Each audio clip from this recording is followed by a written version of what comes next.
This is the stuff dreams are made of. I'm writer-collector Ryan Condal. And I'm writer-collector Dave Mandel, and you're listening to the original movie prop collecting podcast brought to you by Heritage Auctions, HA.com. They've got their big, I don't know when this is airing, so they've got their giant end-of-the-year auction coming up with the ruby slippers and some other treasures of Hollywood. And somewhere at some point is Does it even matter beyond the ruby slippers, Dave? I know, exactly. It's sort of that idea of once I was almost killed in a cab ride back in Saturday Night Live days with Al Franken, and all I could think of was it was going to just be Al Franken and friend killed in cab. So it's like ruby slippers and friends being and auctioned. friends. Yeah, exactly. Auctioned. Yeah, exactly. But yeah, no, we almost died. But anyway, how are you doing today? It's funny. The great Tim Laws and I were racing around Cornwall about 2 years ago. We went out to dinner with Terry English, the great builder of armor to the stars of Colonial Marines armor, and also Excalibur, many other, the Royal Armory. I mean, the guy's a legend.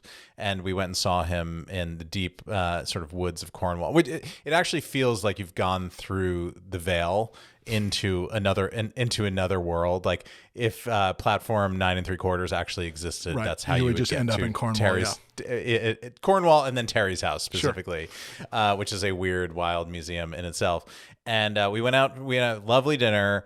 And Cornwall is bereft of any kind of modern conveniences like Uber, like black taxi cabs, and like any taxi cabs, because all the businesses shut down at 8:30 at night. So if you're out having a lovely dinner at 8:30 at night and you don't have a car down there because you're an American, they just sort of look at you and say good luck, and your hotel is 5 miles down the road. I don't know what to tell you. Go hitchhike, whatever. So this very nice man offered us the moors.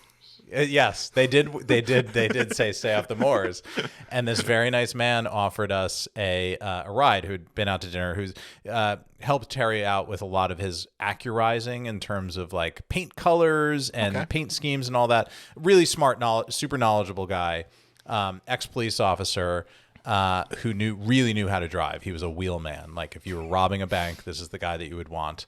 And Dave, he was tearing through these high corn row, like Close Encounters of the Third, Fourth, Fifth Kind roads at 60 miles an hour with a posted limit of 40. Right. And these were 1.5 lane roads. So basically, if you encounter another car coming in the other direction, you have to pull over to let stop and pull over. There is exactly. A give way kind of thing. And he is ripping it in a Mini Cooper like we have just robbed a bank and we need to get to safety. And I'm in the front seat, Tim's in the back seat, and I'm just white knuckle, and I'm doing the whole time. I'm like, this is it. This is the end. I don't know what went wrong for this guy today, but we're all sort of at his whim. And then we got out of the car, and Tim's like, yeah, you went pretty quiet there. And I was like, well, I was just my life was passing before my eyes, and I was doing the whole like, is this the way the news is going to be delivered to my wife and children? That like, what were they doing and where? They were in Cornwall doing what and where, and paint guy and whatever. The headline Al Franken killed in Cornwall. That's very good. But Tim gave me at the end, he's like, all I could think about was that the obituary would be House of the Dragon showrunner killed with friend. With friend, yep. In a horrible car wreck. And I enjoyed that. So that's my almost died in Cornwall story. How are you, Dave? You're listening to Cornwall Today with Ryan and Dave, the original Cornwall travel podcast. This would have all happened in the shadow of St. Michael's Mount, which played High Tide, the seat of the sea snake. There you go. Way to loop it back around. Yep, props, exactly. Blah, blah, blah. I do have a what's new in props, though. All right, please. For today, yep. Even though we're scraping the bottom of the barrel with the season because we record these episodes too close together. But I went to this wonderful exhibition this week. Oh. In downtown London, like right in my backyard, called Batman Unmasked. Ooh. And it was put on actually by Warner Brothers, and it is for the 85th anniversary. I guess every 5 years they can call it an anniversary. Sure. Of the character of Batman, dating back to 1939, also the year of the Ruby Slippers. And they put on this pretty cool exhibition that was, I think, like overdressed up, but very nice. I mean, it was basically artifacts from, I would say, Batman Forever forward. Sure. So of course, there's a giant Batman 89 fan, I went hoping to see things, and they really tried to do the Keaton Batman thing, but it was essentially stuff from The Flash. It was essentially it was the new Keaton Batman, which is a lot like the old Keaton Batman, but there are changes. Yes, there are changes. The Batsuit's quite different, even though it is quite different. Okay. Yeah, it's quite different. The weirdest thing to me is that they recreated the Batarang and the spear gun exactly. Oh. Like exactly as in 89, but they are 2x the size or 1.5x the size. Huh, funny. It's very strange. It's almost like, I don't know, if like Hasbro made the toy version of the movie prop, you know how they would make it the kind of larger than life thing to make it sort of stand out in the toy aisle in the package. Except it would be red or orange or something. Because they always change the color so that people don't get shot or something. But yes, yes. Right. They were black. They were the appropriate color. But having seen and handled, particularly owning a spear gun, it's like a 1.5x or 2x sort of thing, which I just don't understand the thinking behind that, or it did not process to me. The Batarang 2 is my son. I've never had the good fortune to handle a real Batarang, but the Batarang looked oversized to me as well, so it bothered me. So an active choice, maybe something to do with, I don't know, screen readability? Who the heck knows? That's a weird one. Yeah. I guess. I'm always curious with these things, like, was there a booklet you could buy? Like, was there anything worth like purchasing that had pictures or anything? No, nothing. No, there was a gift shop, but it was all 85th anniversary Batman. There was some cool stuff that was specific to the exhibit. Kids got some the tiny Funko Pops, which they really enjoyed. Sure. But nothing no guide, so to speak. I like a guide. No, I like a book. Nothing. Yeah. Okay. I like a book. Nothing. Yeah. Nothing. Okay. But it was cool to see all the stuff back to back to back, and they did have a ton of stuff from the Matt Reeves Batman, and we've talked about this before, but I just love the design in that movie. And they had a real cowl, and I've seen those kind of, they're not replicas, but they're the sort of cast and crew cowls they made for high ranking producers and things like that. So this was an actual real one, and you can kind of see that's a real one, the differences, and that was interesting to behold. They had the symbol, bat knife Batarang thing in there, the folding one, which was cool to see, and a bunch of stuff, and then a bunch of Heath Ledger Joker stuff, his knife shoe, his nurse's uniform, things like that, and then full Dark Knight costume. Worth the price of admission to see the Ledger stuff. That's really cool. It was great.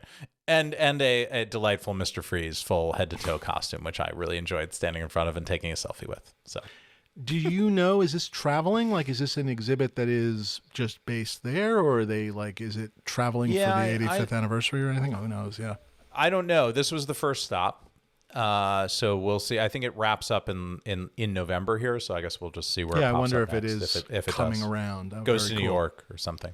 Yeah.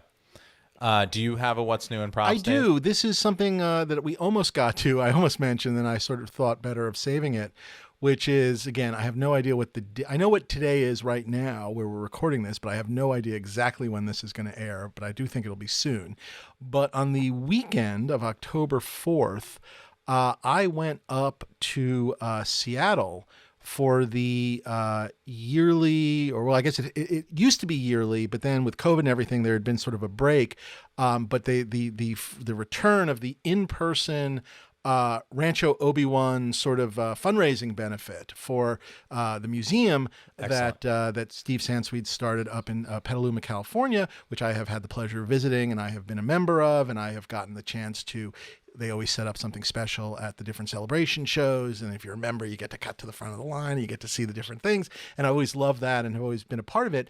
And what sort of lured me, because I'm sort of, sort of vaguely antisocial and a bit of a germaphobe. But what lured me to Seattle was, yes, I know, it's hard to believe. But what lured me up there was sort of a three-parter, which was number one, they were having the benefit at the Mopop Museum, so it was a chance to kind of go back to the Mopop Museum. And then number two, along with the ticket to the benefit, there was an opportunity to buy tickets for private tours of two just of the most incredible collections, one of which I'd seen, one of which I'd never seen, which was Gus Lopez's collection. He lives in Seattle, so I got to visit that, and I've seen that before. and then Lisa Stevens and her husband Vic, and I got to see that collection. They live about an hour outside of Seattle, so I got to see that as well, which was incredible. And then the third reason, which I had been sort of clued into previously, and I will get to the third reason in half a second, but seeing these collections, which were, they run the gamut of the toy stuff into the prop stuff, was just mind blowing. And like I said, I've seen Gus's collection before, but the opportunity to see it again is just beautiful. He's always, changing some of the stuff. So sort of where things are and how they're placed and displayed, it's what we do and what I certainly am constantly doing in my place. So I always appreciate that fact. And so, that was wonderful. I'm not sure there was anything specific where I was just like, oh my God, I've never seen that. But my God, it was just incredible to see. He's got this wall of masks and like helmets and masks sort of in his dining room now that kind of goes floor to ceiling, which was just wonderful. And in my mind, I don't think that was there the last time I had been there, which was, I don't know, like 2017 or 16. So in my mind, I hadn't seen that. And so that was incredible. And then Vic and Lisa's collection, including a THX theater in the middle of their house. And then some of just the most early wonderful toy stuff, designs for like the early Kenner action figures, but then also some of the Stuart Freeborn Yoda stuff, the original heads of Yoda and Stuart Freeborn's notebook. Just incredible. So the visit was wonderful. The benefit was a lot of fun. It was really, the whole thing was great. But the third reason, which sort of will bring us to today's show, was there was a huge announcement at the benefit. And so at the benefit, on stage, basically, Steve Sansweet, Gus, Vic, Lisa, and Duncan got up and basically they have these 4 incredible collections and basically announced that they were basically going to be combining these 4 incredible collections into something that they're calling the Saga Museum, which is to try and create a new Star Wars museum that is a work in progress. And it was like, yes, because especially in a world, and I don't think this is I'm not saying anything that isn't known. In a world where we know George Lucas is working on his narrative museum and it's going to be a wonderful thing, but they are very specifically saying Star Wars is going to be a very small part of it, and more power to them. And I can't wait to see all the Norman Rockwells and all the incredible art and stuff that he has in the world of narrative museum. But the idea of it's really a Howard the Duck focused the first 3 floors, Dave. The first 3 floors, and then there's a small gallery of Norman Rockwell stuff. Yes. You have to give the people what they want. Yeah. And then a rotating, like a closet of Star Wars stuff. But anyway, the Saga Museum. And Radio Flyer. Yeah. The Saga Museum feels to me like the museum I have been waiting for. And so we thought it would be fantastic to bring on a couple of the players. So please welcome Gus Lopez and Steve Sansweet to the show. So exciting. That can tell us a little bit more about it. And guys, like, it's now been a couple of weeks since the announcement. Welcome to the show, both of you. Gus, you've been on before. Steve, we've been dying to have you, so this is fantastic. How is it feeling now that because you guys have been sitting on this idea, you've been sitting on it for a while, and now it's in the world, but maybe give our listeners, maybe who don't know the whole story, kind of where did this come from, and how you kind of began the birthing process, if that's maybe a good place to start. Yeah, I'll go. Yeah. Well, really, I think as collectors, many of us over the years, and maybe we'll get into this, throw out the idea of someday starting a museum and like. And I'm going to interrupt you by saying every idiot I know, myself included, has had the moment of, I should open a museum, or someone comes over and goes, you should open a museum. And Steve, you're the only one that ever actually did it on a certain scale, but the scale of this thing that you're talking about is just, I don't know. It's takes more than a little crazy. Yeah. And, but specifically for Saga, what happened was, it was a few things kind of coming together, but I was thinking about my own collection, like what happens to it. And I was reflecting on past conversations I'd had with people, and I reached out to Ann Newman, who runs Rancho ObiWan, and said, and as a board member of Rancho ObiWan, I was saying, what is our long-term plan?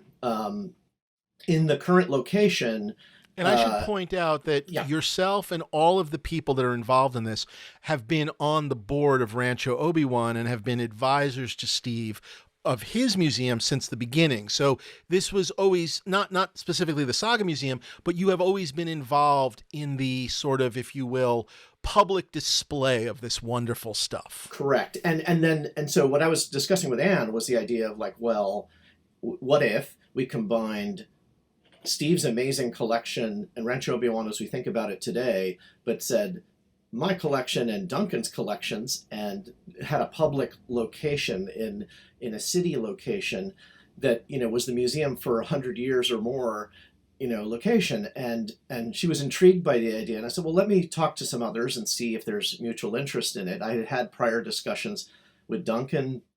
And a few years earlier, I'd had a discussion with Vic and Lisa about an idea of a museum. So I rang them up and said, you know, what do you think about pooling efforts and actually really doing this, focusing on it? And so they were all in.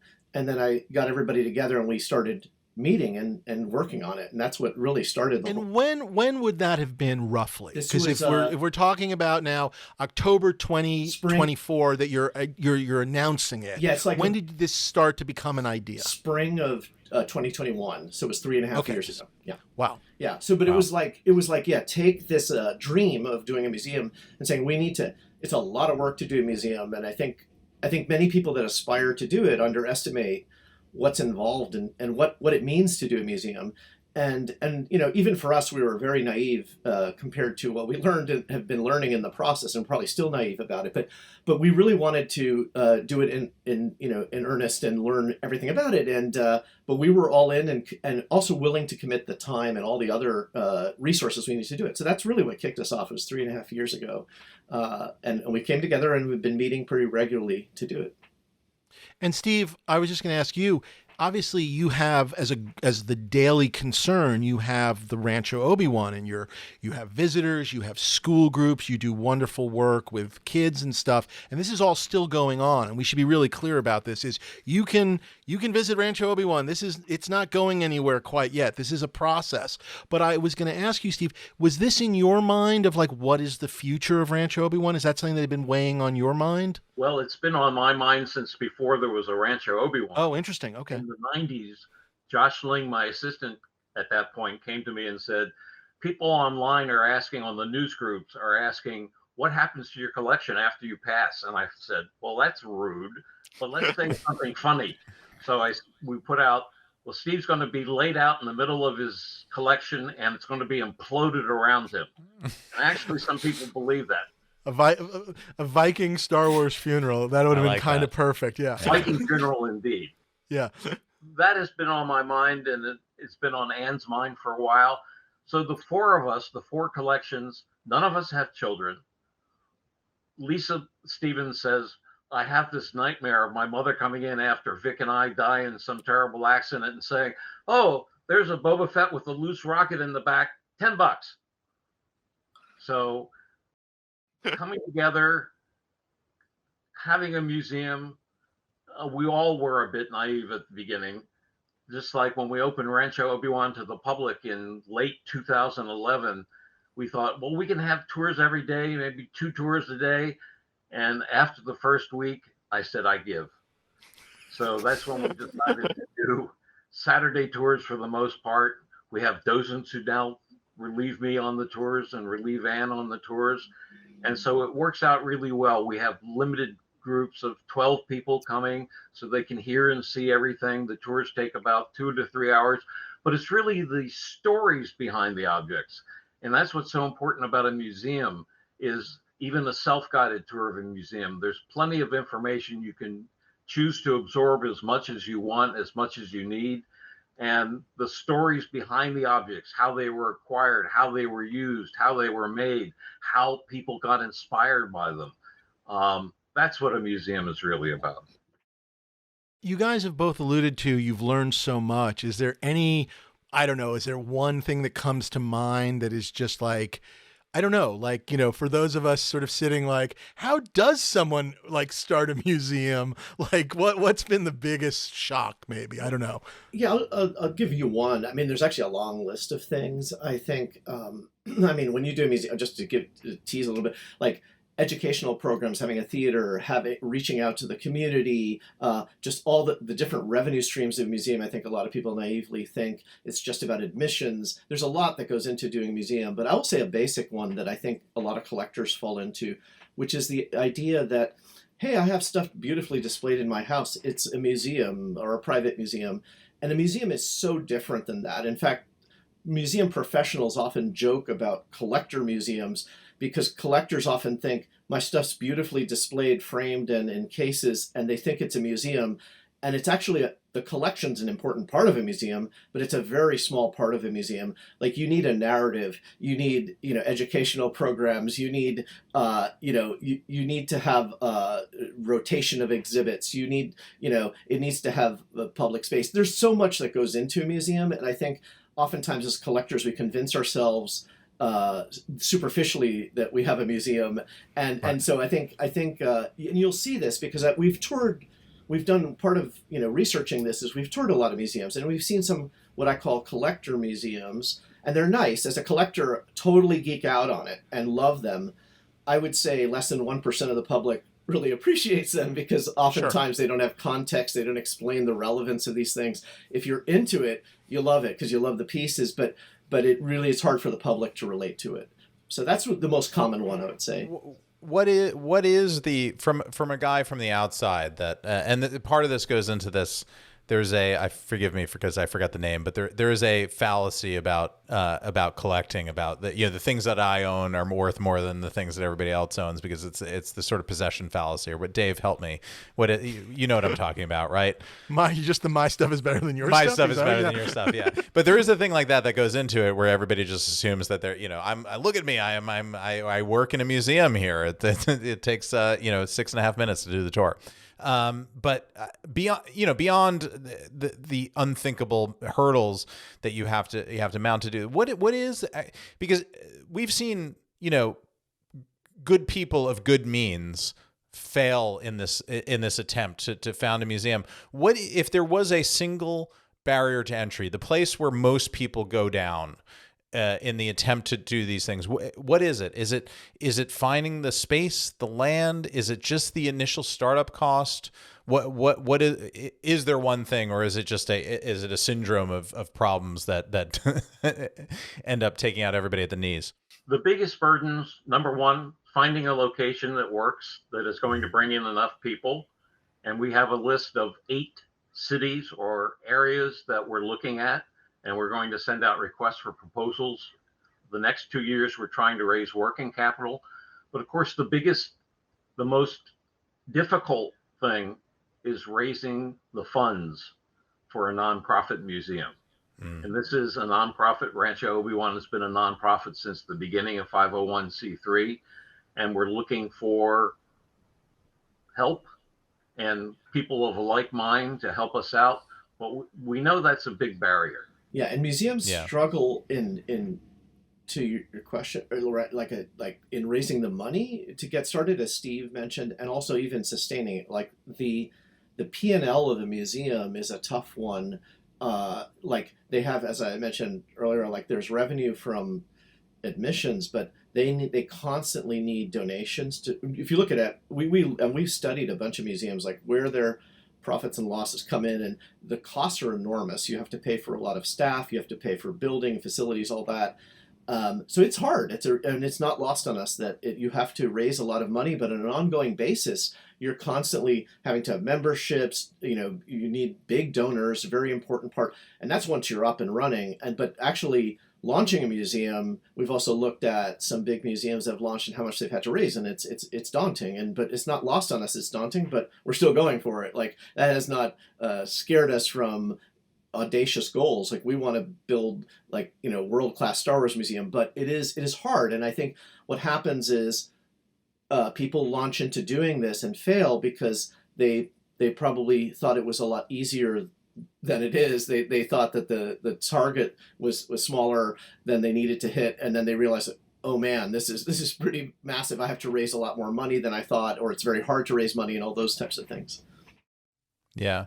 I mean, are there, with what you guys are trying to do, are there sort of Disney licensing concerns with what you're attempting? Because I mean, I think one of the benefits of doing Star Wars, because we know that for example, our friends at Prop Store, when they go and do Star Wars Celebration versus when they go and do Comic-Con, they've been very open about the fact that it's a much more sort of plus revenue situation when they do Star Wars Celebration, because Star Wars is just a franchise that's so it's so built in around collecting. So in theory, if you build a museum, there will be, beyond memberships and just admissions and things like that, there is a sort of presumed revenue stream from having catalogs and posters and all those things that are relevant specifically, that you can only get in the museum shop, because people will love that. But is there sort of a Lucasfilm problem or a Disney problem that looms in the background for you that you have to sort out in order to get there? Of course, whatever you can talk about. I understand some of these things might be sort of sensitive ground. That clearly was on our minds from the very beginning. And so we needed to get sign-offs from both Lucasfilm and from George Lucas, because after all, he's putting $1 billion into his own museum. Sure. It's not a Star Wars museum, as David was talking about, but it will have some Star Wars element. So very early on in the process, we told Lucasfilm, we had a Zoom call with Lucasfilm, informed them of the situation, told them what we were going to do, and sent a letter to George, and they have both signed off on this. Oh, wow. So Fantastic. We have kept Lucasfilm in the loop. We meet with them at least twice a year, sometimes more often, and update them. We let them know that we were going public after 3.5 years of research and study. And just getting to this point, I think they agreed with us that we had put a lot of work into it. And some of the people at Lucasfilm were pretty amazed by what we were trying to accomplish. Didn't realize that it was something that massive. And we will go in slowly. I mean, we'll aim for our target, but we'll do things like pop-up exhibitions that can travel around the country. So it's the Saga Museum of Star Wars Memorabilia, just to make it clear that it's not about showing films or anything of that nature, or reconstructing the story, or anything like that. It's about the memorabilia that has come out of the movies, the TV series, the books and comics, the merchandise, all of which make Star Wars the amazing genre that it is. Sure. I mean, it seems like this is the collector's story versus the thing that, in theory, George would be doing with his museum, which is like how stories are made. It's almost an entirely different thing. So I guess in that way, you're not stepping on their toes at all. And Lucasfilm made it clear that as long as this is a museum that's put together by fans for fellow fans, they are fine with the concept. And of course, I worked for Lucasfilm for 16 years. Right.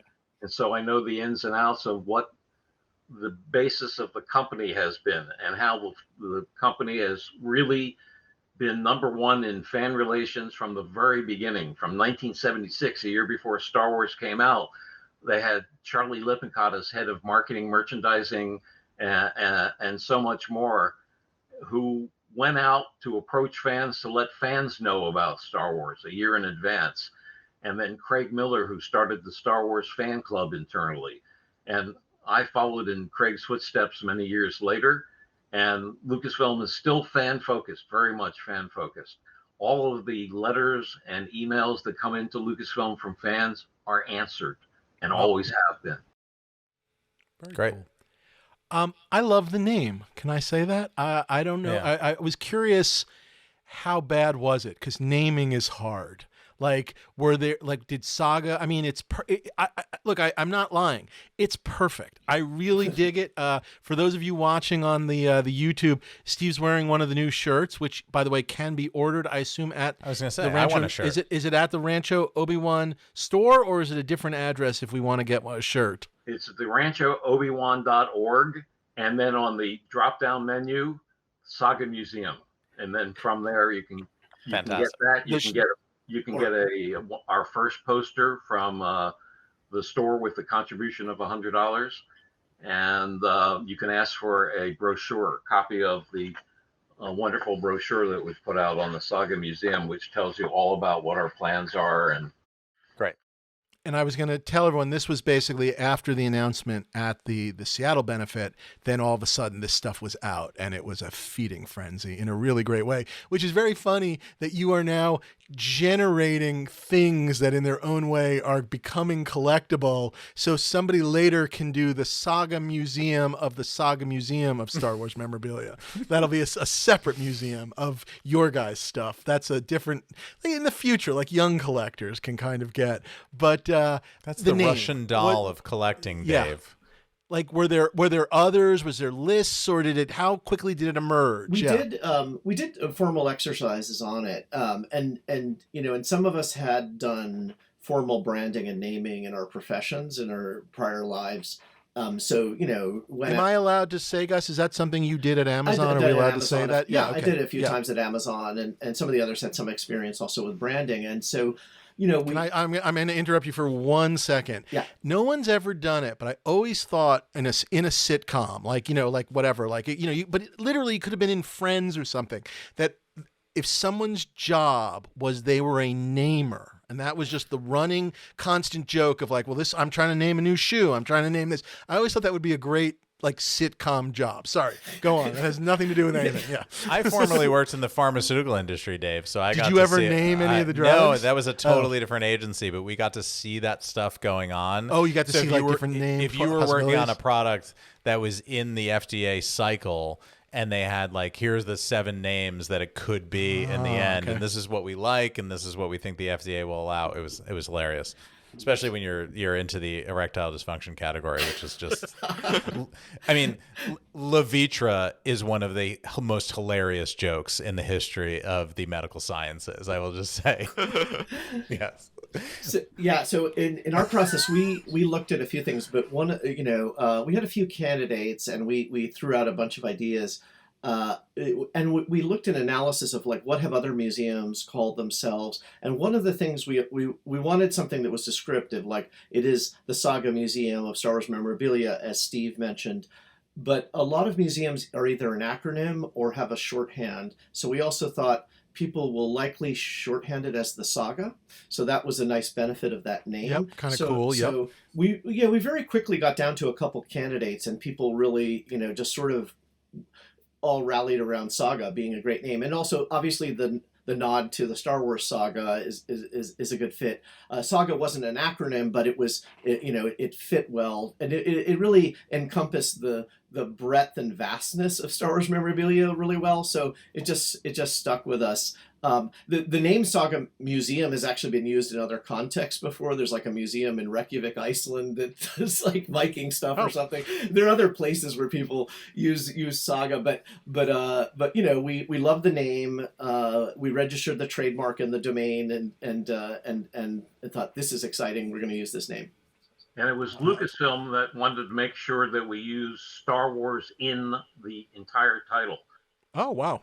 It couldn't be just the Saga Museum, but of Star Wars memorabilia to make it descriptive. And Fantastic. So people would know exactly what it was. That's pretty great. I feel like later on you might be able to backwards turn Saga into an acronym of something. You know what I mean? Like Star Wars action. I don't know. I'm getting lost. We played around with that. Yeah, it was contrived. Sure, maybe someday, maybe a brilliant idea will emerge. We had a few, and it was really contrived. That could be a contest for your members. Yeah. Join the early museum club and suggest what Saga stands for. SAG is Steve and Gus, so that starts right there. Kick those other guys out of there. Annoy the other people, but yeah. And friends from the obituary. and friend dies. Steve and Gus and friends. And 4 of you, and obviously you're all from different walks of life. You've all known each other for a while, but every one of you sort of has been something at somewhere else. I know you're all friends. How is the working together? Is it, do you disagree from time to time? What's it like? I'm just sort of fascinated by these 4 incredible collections coming together. Yeah, I mean, we do disagree. I think that's a healthy thing. I think any working group, you want to, at times you obviously want to agree and make decisions, but you need to have good, healthy debate. I think we meet pretty regularly, and we don't just decide everything by committee. And I think we're getting at a phase where we have to divide and conquer and have to go off and actually, now that we've announced, it's a great opportunity to start bringing in more people, because for longest time, for the last few years, we've had to keep it private, and only a few people have been really privileged to know what we were doing. So now we're going to expand the pool of people working on it. But yeah, I mean, we do often debate various things we want to do, and then what we decided early on, we actually had a discussion about there will be things that we'll never agree on, and that's okay. And we made a list of things that we said, what are the things that we have to all agree on? So we said there have to be some topics that have to be unanimous. And it's a short list. It's things like the name of the overall museum. There's a short list of things that we said absolutely have to be all in on. And we did that as an early discussion. And what that set the stage for was like, there will be times where we'll disagree, and we're going to move on, even if you never agree with what we're doing, because otherwise we'll be paralyzed if we cannot move forward. But we debate things all the time. In your guys, and I know this is tough to answer, but like thinking about whether it's your own collections or what you know about each other's collection, and I'm certainly not going to hold you guys to this, but tell us each of you what like I don't know, forgive me, like a dream exhibit in the Saga Museum of Star Wars memorabilia might be. And feel free to be as specific as you want. And again, use your own collection, use other people's collection, glue some stuff together. But like what would be a cool thing to walk into a room in this museum that you think that is something we're not going to see anywhere else, which I think is the excitement of this thing? One of the things I've really gotten into in the last couple of years is how Star Wars has influenced music. And I've been acquiring posters from rock bands over the last 45 plus years. Like concert posters that are using Star Wars. Oh, very cool. So not only John Williams at the Hollywood Bowl, but Slightly Stupid, the band, loves Star Wars. Neil Young had Jawas in a Rust Never Sleeps in 1977, 78. So there's a huge run of posters. So Star Wars and music, Star Wars guitars, which we had up at the Mopop. Oh yeah, those were, I'm not a guitar guy, but that was cool. Yeah. So we could see revolving Star Wars and sports, Star Wars and, just an exhibit of some of Gus's wonderful collection, but in a revolving basis. So some of the items would be permanent exhibit, and some of the items would be on a revolving exhibit basis. Plus, one of the great things about having 4 different collections is there are things that we have in multiples. I think that we figured out that we have between us 7 rocket firing Boba Fett figures. My estimate was 11, so I was a little off, but okay, yeah. And but we want to have traveling exhibits like museums do. It's a way of getting marketing, and it's a way of raising revenue. So once we establish the museum, open up, have our own revolving exhibits, we want to go on the road and have traveling exhibits that all have a theme and a narrative. Where this all started for me, and probably the way I found my way to both of you in your wonderful collections, is, and this is a thing that I've never seen before. It seems so kind of obvious, which is maybe why you guys are maybe skipping over it, but it's the history of the toys. And I think that's the thing that, George Lucas is never going to do that. A big, the magic of the myth and whatever, it's always going to be about the making of the movies or something else. And I think this is a thing that you guys can uniquely, and I presume that, given I know a little bit about what's in both of your collections, I presume when you put the Voltron of the 4 of you together, you can tell the full story of this thing that was very unique to, people forget because it now seems so basic. You come out with a big movie that's massively appealing and there are toys and memorabilia associated, but that was a kind of a brand new idea that was based around that was created by Star Wars, by George Lucas. And I think to me is sort of where this museum, the story begins, or where the story that you guys are trying to tell begins, because everything else kind of flows from that, is like, essentially that, the early bird, selling the IOU for those early toys, and how, how they were designed, and the art and the drawings and the sculpture and Kenner, and you could do a whole museum about that. But that's a thing that, I don't know. I mean, it might seem old hat, but somebody on the outside that actually loved that stuff, does not have a collection of it, is very fascinated about in terms of the story of it. Well, my first book in 1992 that took part in Star Wars and the whole Star Wars mythos was called Star Wars from concept to screen to collectible. I forget, it's been so long, I forgot the name of the book. Yeah. So confusing. It had the gold and black Darth Vader quartered on the cover, and no birds. And that book went from the idea in George Lucas's mind to how ILM and the filmmakers translated that to the screen, to the merchandise, which all of us consider a major part of the Star Wars story. Because without that merchandise, George wouldn't have had the ability to make independent films and become an independent director. He gave up an increase in his directing salary for the sequel rights and for the merchandise rights, which Fox thought were worthless. Yeah. And so and building on Steve's the book theme, when we think of a unifying theme for the museum, we thought of extending that, and it was a suggestion that Duncan initially had, which was to say, use concept to screen to collectible per Steve's book, but add to community, so that the museum would be concept to screen to collectible to community, and that would sort of bridge the things we want to cover through memorabilia. And it will tell the story of how memorabilia including fan-created memorabilia, of which Steve has an amazing collection of stuff that fans and artists have created over the years.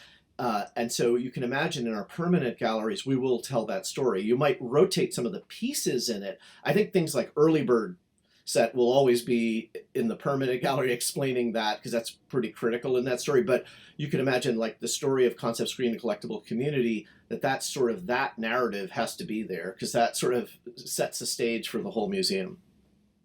Some of the stuff, Steve, I'm just going to laud your collection for 3 seconds. The way that, like, Star Wars has entered, and I don't know what other word to use, folk art, which I had for the longest time no idea, and kind of came to see it through your collection and some of both visiting it, but then also some of the celebration displays and whatnot. Just that it's like there are people whittling wood Abe Lincolns, but they're also whittling wood Chewbacca's, and they're both equal and part of the American spirit in a really, I don't know, just sort of fabulous way. And I think that part of it, that part of the museum, will be kind of incredible to see as well when the time comes. They were both very tall men who yes, exactly, with strange American voices. culture. Yes. Well, that's the great thing about Lucasfilm. It has long been open to fans playing in George's sandbox and allowing that, whereas some other film companies with some other major genre titles in their pocket have gone around to fan conventions with a pocket full of cease and desist orders. Right, just shut it down, yeah. Shut it down. Lucasfilm will go after bootlegs. If somebody sends over a shipload of bootlegs from China and customs intercepts it, they will shut it down. And they will sue. There was a XXX rated animated short, and they sued and lost the suit based on parody. So they don't go after Star Wars burlesque or things like that. There's a lot that people have learned over the years on what's acceptable and what's not acceptable. And if an artist goes out and creates a painting of Obi-Wan Kenobi, they're not going to go after that artist. Right. That's fine. You brought up your original book, and both of you have written fantastic books. I think I have every book you guys have ever done. Do you envision, as one of the revenue streams for the museum, being able to do sort of books on whether it's an exhibit, the collection, or different aspects of, again, Star Wars memorabilia as opposed to obviously a making of the movie or that kind of a thing? Is that in the plans? Because I think I speak for every collector in the world of like, I'll buy any book you guys do. Do a book right now. I'll buy it right now. You know what I mean? Take that pamphlet, add 20 pages to it, call it a book, and I'll buy it. So I guess I'm curious. Yeah. Yeah, we absolutely planned, and we've discussed that once we get the museum launched, we definitely want to do books, so we can do things on about the museum, about our collections, but also exhibits that we're running through it. There's so many things we can do topics on. We can even do things not even covered specifically in an exhibit in the museum, like that we might not do. It's like, for example, like a number of us are into food collectibles or into posters, right. Or Steve's done a great book on posters, but like store displays or something. We can do different categories, and there are a lot of great ideas we could do on books. And at some point, we are going to do stuff like that. And all of us have experience. All the sort of founding collections. All the collectors here have experience doing books. So yes, we definitely plan to do that. Great. Not until we launch the museum, probably. Sure, but that's part of the plan to do some publishing. Do you guys envision? I mean, I can't imagine there's anything that you don't have, or at least, I mean, I'm sure there are like props and things that you don't have because Dave has them, unfortunately. but not individual items, but like stories and things like that. Do you envision wanting to / needing to go beyond the 4 collections to complete the story, or is it really about this museum really is the story of these 4 collections, and that's sort of the walled space that you want to live in? It's a great question. So we really envision this museum of not.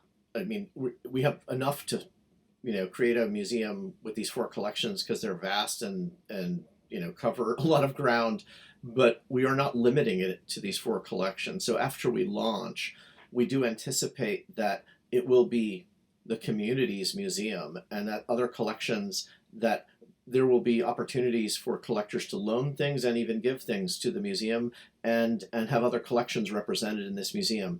Now, the interesting thing on the question is that since we announced, we've had actually people come to us and say, hey, I'd love to give my collection towards this, and which is exciting. And we want to get there. So we want to be at a place where we want to incorporate other collections. We really don't want it to just be about the 4 collections and the 5 of us. We want it to go beyond that. We're not ready yet because we have so much to do before we actually launch the museum. But I think as we get closer, we're going to be reaching out. And I would say there are so many great Star Wars collections that fill, niches that we do not. There's some great art collections and collections with like special effects models and toys and things that are even gaps in our collections. Like there's so much to Star Wars collecting that there are a lot of collections that we would welcome to the museum. And so, there will be, I think, a time when we will be, it'll be much easier to incorporate that. But we see it going beyond our collections, absolutely long term. Okay. This is a question, and I'm sure you as the world heard about this, and how collectors are, this is not going to shock you, but of course, one of the questions that comes up, you guys were talking about the 7 rocket-firing Boba Fett's, which is, of course, well, then they can sell 3 or 4 of them, right? So I guess my larger question, which is not specifically when are you selling Boba Fett's, but obviously putting 4 collections together that maybe sometimes you have one, Dave. I have like 3 of them. But anyway, But no, where I was going with it is that is the thing that I've seen people chattering about the most, which is, and I'm not speaking again like when's the big auction. I guess what I do mean is, have you guys started to wrap your brains around the duplication and in some cases the quadfication? I mean, like there's probably some things that you don't need 4 of, or you know what I mean? And has that occurred to you yet, or that's just down the line? You know what I mean? I think that's sort of down the road, and that's something that we consider when we start to merge the collections. But I don't think we've given that serious thought at this point. Yeah, we're comfortable with duplicates as for the reasons we said earlier, like that some will go on tour, travel and whatnot, and all that. And actually a lot of museums have multiple sometimes of pieces because they don't want to necessarily have it exposed to light and heat and all that for a long time. So you can flip them around so that they're not all being exposed. That's very interesting. I hadn't thought about that. I mean, and these are our individual collections, until we're ready to start merging them. So like, all of us, I presume, will continue to buy, and like many collectors, like I don't sell very much for my collection, but I do sell some things once in a while to fund other purchases. I'll continue to do that to some extent in the next few years. Are you thinking about those sales differently, though, now that there's a museum? I mean, again, you've known about the museum, obviously, for 3 years, but is that something that does occur to you a little bit of like, ooh, if I let this go, the other 3 don't have one of these? Yeah, that does factor in, because I will not let go of pieces that we want to have in the museum. That's for sure. For me, letting go of stuff, it's like things I have duplicates of, things that aren't, like I've let go of sort of really minor props that just I can't ever imagine being on an exhibit or having a context where it would be interesting, but it could generate cash to do like another purchase. So things like that I'll let go of, but I don't let go of very much. so it's not a big issue. I think, Gus, we should have a gallery of episode 1 gourds. That's right.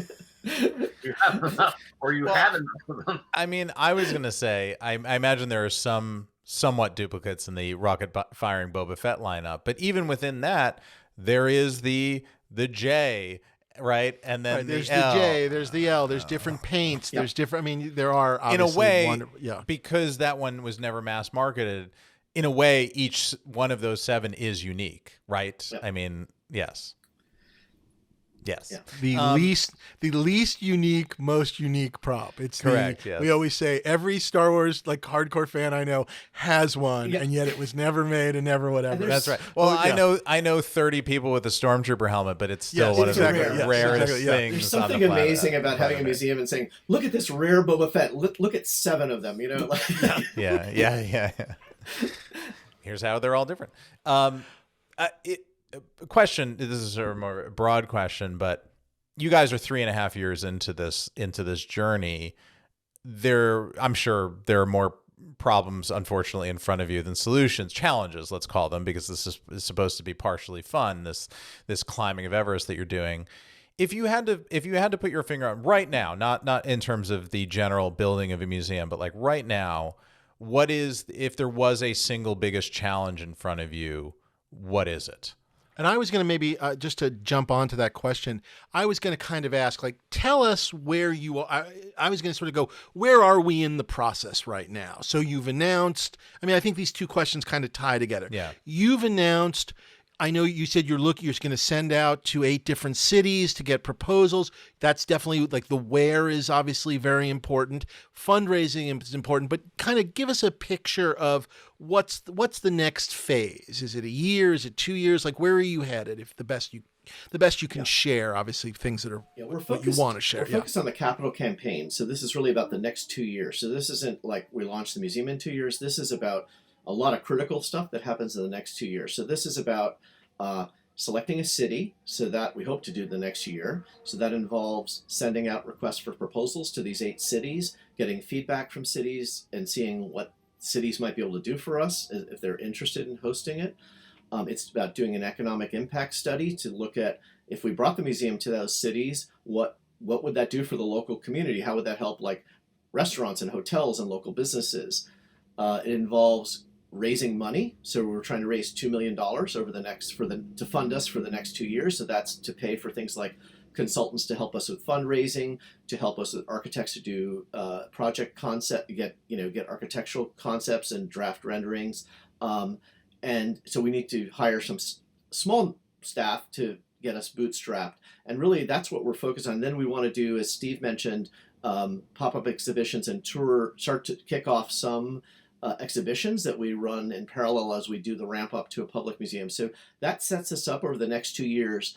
And then after that is when we do the major fundraising for the launch. But we'll have all our ducks in a row following that 2-year plan. We'll know exactly what we need to do to fundraise. We'll have the city nailed down. We'll know exactly what we want to build. We'll have our infrastructure to do fundraising after that.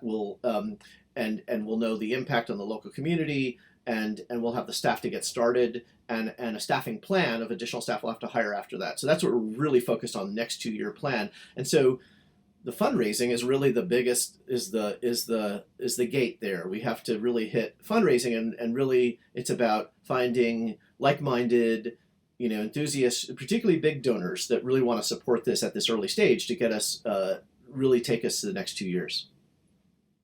And so you've put out these 8 cities, are those proposals going out with specific places in mind, or is it city first and then you kind of start to figure out, well, where is it actually going to go? I think it's city first, or sometimes even a suburb of a city. I mean, we have to look very closely. You look at places like San Francisco, which has had a lot of vacancies in the downtown area, Sure, in the tourist area.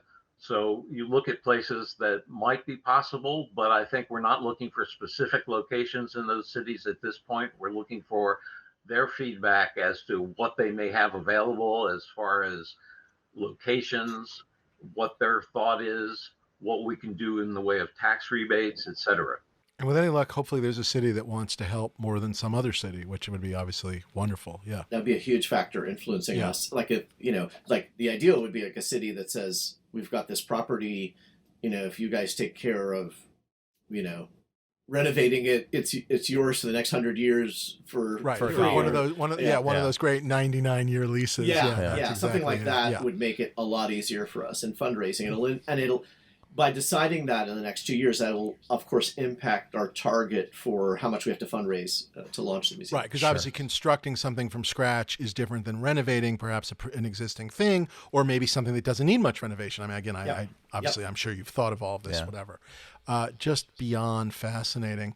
Is there a, you guys are fundraising now. I mean, are you in the process now? Is there a path if people are listening? We have well-heeled collectors listening to this podcast right now. If there was a place to send them beyond buying the shirt and the brochure and things like that, if they wanted to make a donation to the museum, do you guys have that infrastructure set up yet? Yes, if they go to ranchoobiwan.org/the Saga Museum, we have all the information there. So it has the stuff Steve mentioned before, the posters and the T-shirts, but it also has information on how to get information mailed to you, and also it has links to donate to it and contact us. So so it's ranchoobiwan.org/the Saga Museum. Great, and we'll put that in the show notes. So if you missed that live, you can go and click on the whatever link to whatever podcast you're listening to. We're also set up to accept stock in addition to a cash donation. Which people should always consult their tax advisor, but it has a huge benefit of you don't have to pay the capital gains tax then on when you give the gift of stock. When you make a gift, it has an added advantage.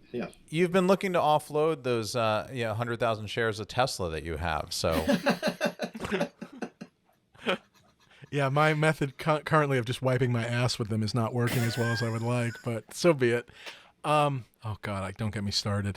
I was trying to get him started. I was going to say the following, which is just for anyone who is listening. I mean, look, big or small, obviously, if you want to call up and give them $2 million, God bless you, man. You're a better man than me. But everything helps, and I do think the shirts help, and every part helps, and membership helps, and all of those things to be a part of this on the ground floor, because I think it really will be the museum we really all want it to be. So wherever that fits into your worldview, obviously, we've certainly seen in the collecting field.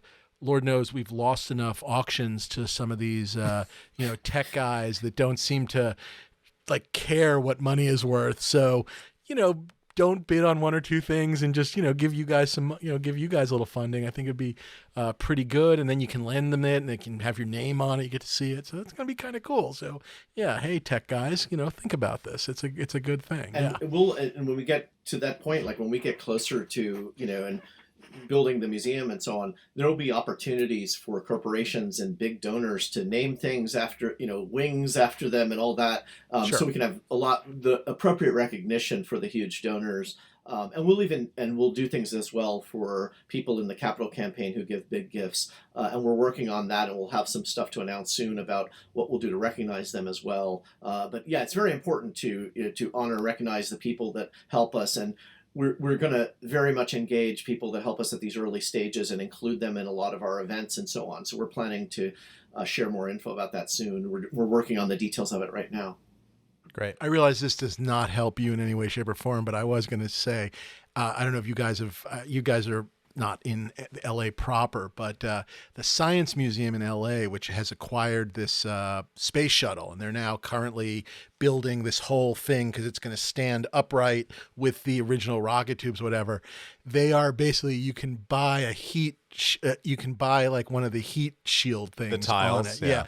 The heat tiles. You can have naming rights to a tile, and of course, there's like a million of them on the shuttle. There's big ones and small ones, and there's ones that you can't really see and whatnot. And it's the smartest thing I've ever seen in my life. It's really brilliant. So I feel like maybe if like in the entranceway, there's like your model of the Death Star or something, Gus, and maybe you break it up digitally into like small patches and everyone could kind of own a little patch and name a little part of your Death Star or something like that.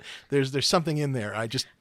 They're really doing I want a something rocket there. firing Boba Fett named after me, Dave. All right. It's gonna do. We can talk. Here's what we can do, Dave. Yeah.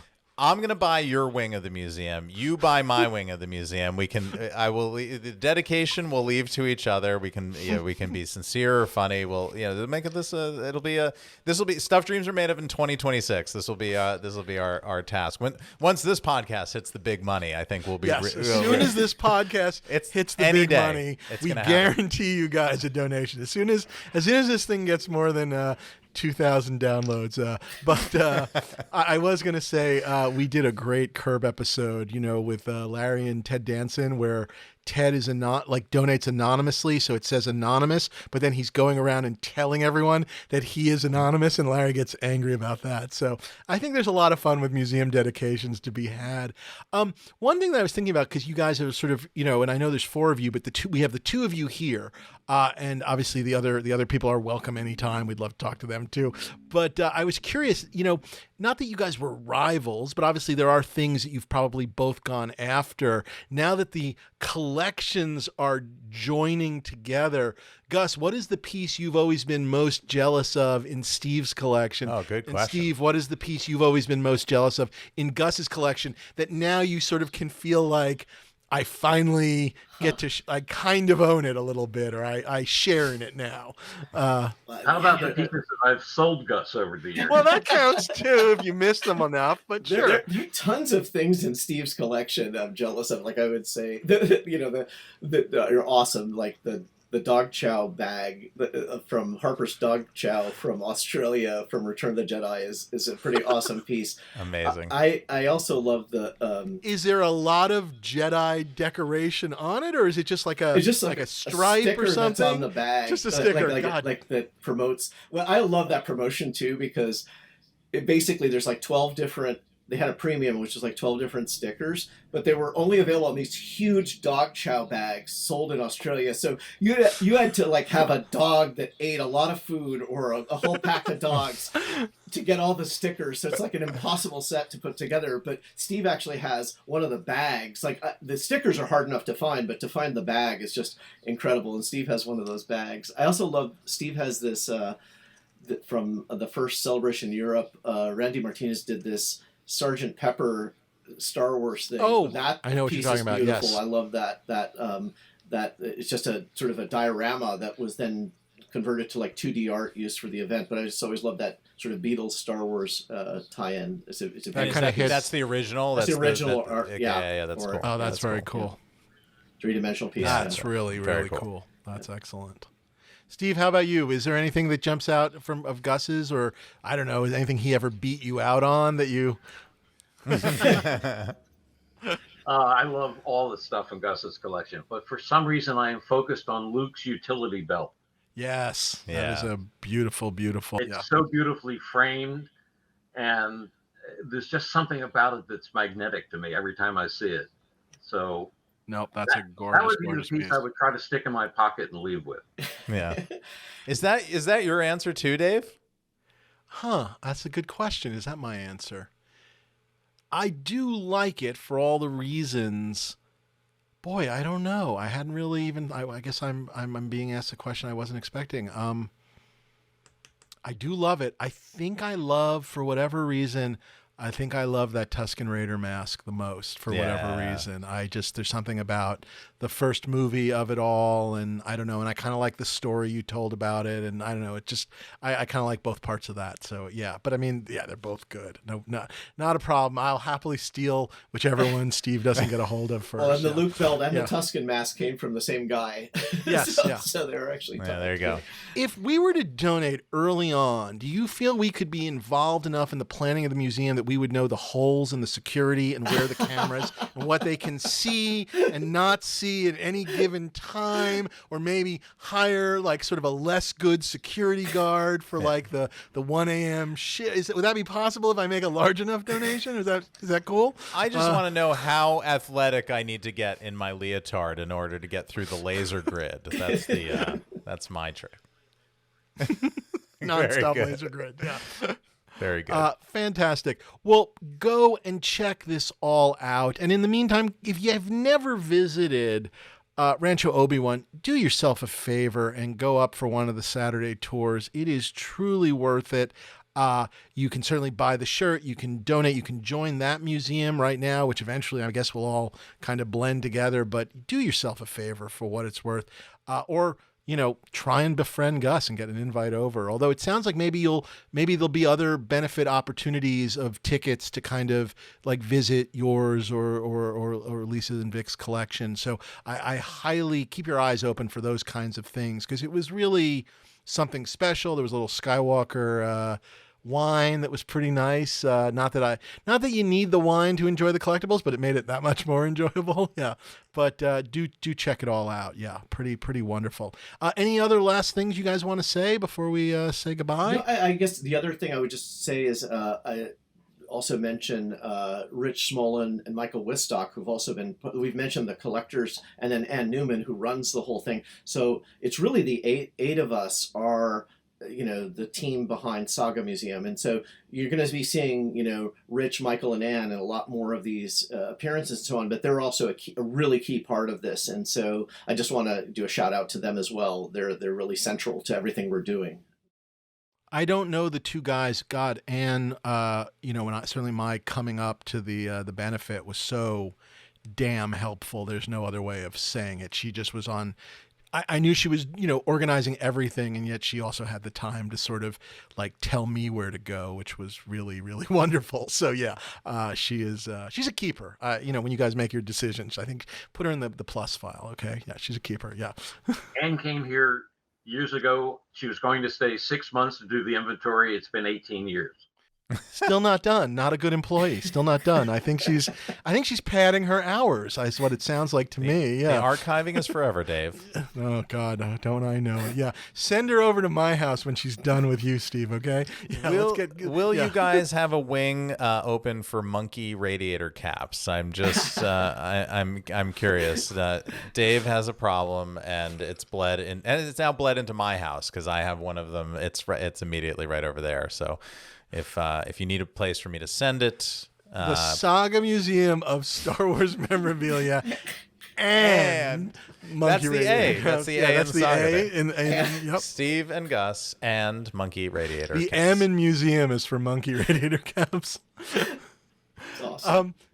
Gentlemen, we often like to play at the end of an episode. We like to play a game, sort of a prop game, like what prop would you like from, any movie or whatever. And obviously the Saga Museum, your two just incredible Star Wars collections.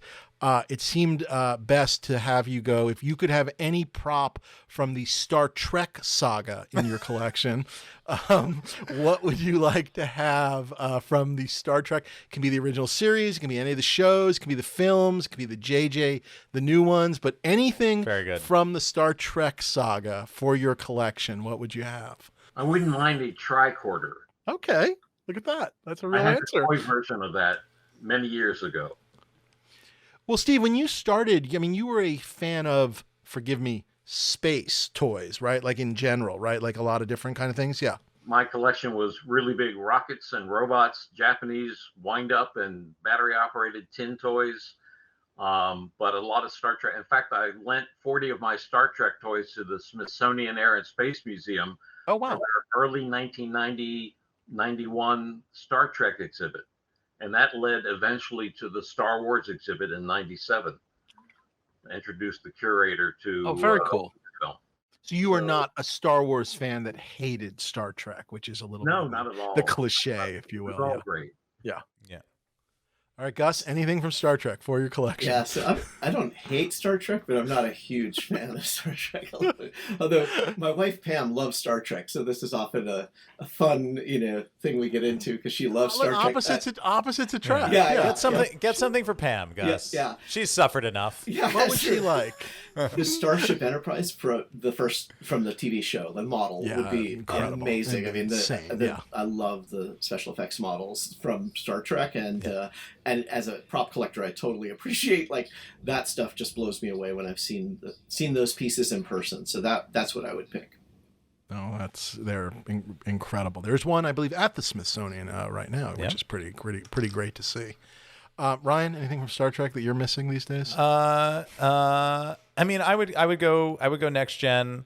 I think my obvious answer is my Picard uniform that I want, but I very specifically want that cool one when he's got the gray undershirt and the cool red suede jacket from the later seasons when he starts doing his away team. It's a bit of a nod to the Kirk parka. Sure. It's sort of his away mission uniform. He wears it kind of season 5 and beyond. It's very cool. There was one that was there, and for a brief moment I thought it was within my grasp, and then it flew away, gone, and hopefully it comes around again. My bigger sort of reach would be because I love the models as well, and of course Enterprise would be great.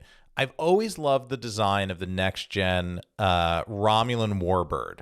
I just love that ship design. The sort of it's that kind of it's like open in the middle. It's the green ship, and it's very aggressive. It feels very Klingon-y, but it's kind of it's like open winged in the middle, but it's all kind of connected through. And I just think it's a beautiful design. So very cool. I would love one of those. What about you, Dave? What do you need from Wrath of Khan?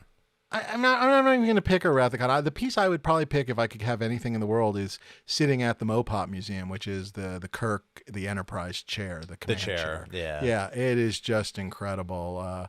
It's I've seen I've seen it a couple of times. Now it's kind of in a smaller case, which is a little less majestic right now, as opposed to when they've had it more center of the room kind of a thing, display wise, but beggars can't be choosers. And anyway, that would be my pick. But well, good. Now we know what your next museum, your Star Trek museum, the Trek Museum of Star Trek Memorabilia, I think, or something like that. We'll figure it out. Thank you guys. This was absolutely wonderful. Really, really fun, and good luck. I mean, I could not be rooting more for this. Yes. In general and whatever. I tip my hat to you. This is an incredible undertaking. Yeah. No. God bless you for doing it, but also hurry up. Yeah. I can't wait to wait to come visit. Hurry the F up. Yeah. So I'm moving back to the U.S. in the next 3 to 4 years. So please have it open by the time I get back. That's my only. At least a pop up, something. Come on, man. Yeah. Oh, and thanks for having us on. And we're excited to do this and share and talk about it. We love this. Well, when you. I was going to say, when you get to the next phase where you have something, please come back and announce. Come back on, we can keep this an ongoing saga here on the podcast. I think everyone will be excited to kind of hear as it develops. So please, come back. Ryan, anything else we're supposed to say? Follow us on social media at Props Podcast. Please like us, give us 5 stars on your podcast app, whatever one you listen to. Subscribe to our YouTube channel where you can watch these podcasts or some of our prop videos of both unboxing videos, but also auction previews and whatnot. And you can email us at dreamsaremadeofpodcasts@gmail.com. And make sure to hit that donation link at Rancho ObiWan. .com/Saga Museum. Did I get that right, guys? .org. Oh, ranchoobiwan.org. /Saga Museum. The Saga Museum. The Saga Museum. Okay. So ranchoobiwan.org/The Saga Museum. There you go. Go to the link. Buy a t-shirt, buy a brochure. Just donate some money. It's a great cause. It's going to be fantastic. Thank you, guys. Bye, everyone.